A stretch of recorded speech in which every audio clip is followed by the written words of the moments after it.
नमस्कार मैत्रिणींनो, श्री स्वामी समर्थ. तुमच्या सर्वांचे आपल्या चॅनलमध्ये खूप खूप स्वागत आहे. तुमच्या सर्वांच्या सर्व चांगल्या मनोकामना पूर्ण होत हीच मी महाराजांच्या चरणी प्रार्थना करते आणि आजच्या आपल्या नवीन व्हिडिओला सुरुवात करते. आजच्या आपल्या नवीन व्हिडिओचा विषय असा आहे की आपल्या हिंदू धर्मशास्त्रामध्ये जी व्यक्ती संकष्टी चतुर्थीला मनोभावे पूजा करते, जशी गणेशाची आराधना केल्याने आपल्याला जे काही अपेक्षित फळ असते ते अगदी मिळतेच. आणि यामध्ये चतुर्थीला आपण गणेशाची पूजा सोबत चंद्राची देखील पूजा करत असतो. आणि त्या पूजेशिवाय व्रत हे अपूर्ण मानले जाते आणि चंद्रोदय झाल्याशिवाय व्रत मोडत नाही. संकष्टी चतुर्थी असो, अंगारकी चतुर्थी, गणेश जयंती या दिवशीचे गणपतीचे व्रत हे केले जाते. या व्यतिरिक्त तुम्ही मिठाची चतुर्थी हे व्रत देखील ऐकले असेल. नेमके हे व्रत काय आहे हेच आपण आज जाणून घेणार आहोत.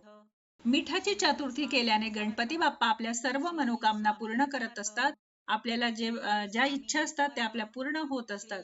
या व्रताची सुरुवात कोणत्याही महिन्याच्या चतुर्थी पासून करता येते. अगदी आता 26 तारखेला देखील संकष्ट चतुर्थी येत आहे.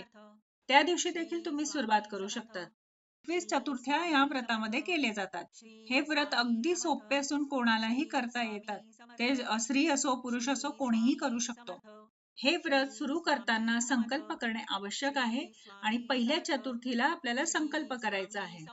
चतुर्थीच्या दिवशी सकाळी लवकर उठावे, स्नान केल्यानंतर एका तांबणामध्ये गणपतीची मूर्ती घेऊन आणि पाण्याने पंचामृताने अभिषेक करायचा आहे.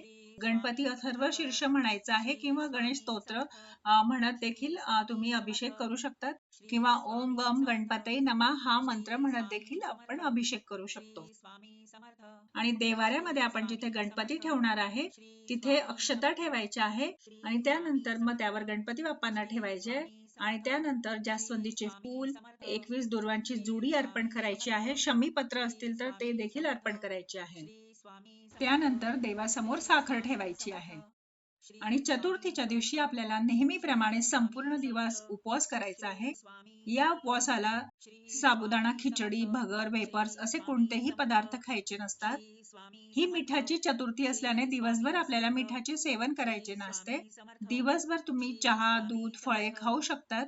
फक्त या दिवशी आपण मिठाचे सेवन करायचे नसते. हे व्रत आपल्याला चंद्रोदयाला सोडायचे आहे. चंद्रोदयापूर्वी कधीही हा उपवास सोडू नये. नेहमीप्रमाणे आपल्याला रात्री चंद्राची आरती करून चंद्राला नैवेद्य दाखवायचा आहे. मिठाची चतुर्थी व्रत करताना आपल्याला 21 मोदक बनवणे आवश्यक आहे. तुम्ही उकडीचे किंवा तळणीचे कोणत्याही पद्धतीचे 21 मोदक करायचे आहे.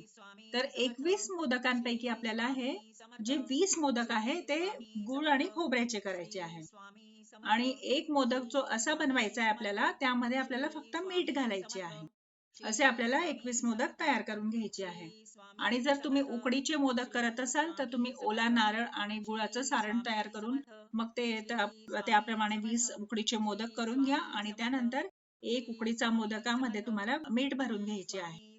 अशा प्रकारे तुम्ही हे उकडीचे मोदक किंवा तळणीचे मोदक करू शकता. आणि चंद्रोदयाच्या वेळी आपल्याला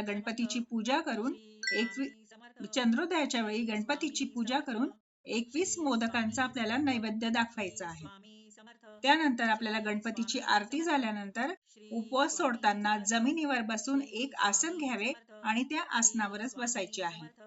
उपवास सोडताना कधीही खाली जमिनीवर बसू नये, आसन घ्यायचेच असते.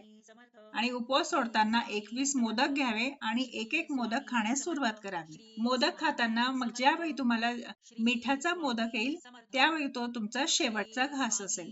त्यानंतर तुम्ही जेवण देखील त्या दिवशी आपल्याला करायचे नसते. फक्त तुम्ही त्यानंतर तुम्हाला वाटत असेल तर दूध, चहा, फळे घेऊ शकतात. मोदक खाताना उपवास सोडताना आपल्याला कोणाशी बोलायचे देखील नसते. शिल्लक राहिलेले मोदक आपण घरच्यांना प्रसाद म्हणून द्यायचे आहे. बाहेरच्यांना हे मोदक कोणालाही द्यायचे नसते. असे हे 21 चतुर्थीचे व्रत आहे, मिठाचे चतुर्थीचे व्रत आहे. हे व्रत केल्याने आपल्या सर्व इच्छा पूर्ण होतात. गणपती बाप्पांचे हे व्रत अगदी आवडते व्रत आहे. ते हे व्रत केल्याने लवकर प्रसन्न होतात आणि लवकर त्यांची कृपा आपल्याला प्राप्त होते. त्यामुळे तुम्ही नक्की करून बघा मिठाच्या मोदकांची ही चतुर्थी. गणपती बाप्पा ही सर्व संकटे, अडथळे दूर करणारी देवता मानली जाते. जर हे चतुर्थीचे व्रत केले तर तुमचे सर्व संकटे आणि अडथळे दूर होऊन जी तुमची अडकलेली कामे असतात ते देखील पूर्ण होतात. असं हे इतकं प्रभावी असे व्रत आहे. तर अगदी लहानशा माहितीसोबत आजचा व्हिडिओ इथंच थांबवते. झालेली सेवा महाराजांच्या चरणी रुजू करते. व्हिडिओतली माहिती आवडली असेल तर चॅनलला लाईक, शेअर, सबस्क्राईब नक्की करा. पुन्हा भेटूया अशा छानशा माहितीसोबत, नवीन व्हिडिओ सोबत. तोपर्यंत सर्वांना बाय आणि श्री स्वामी समर्थ.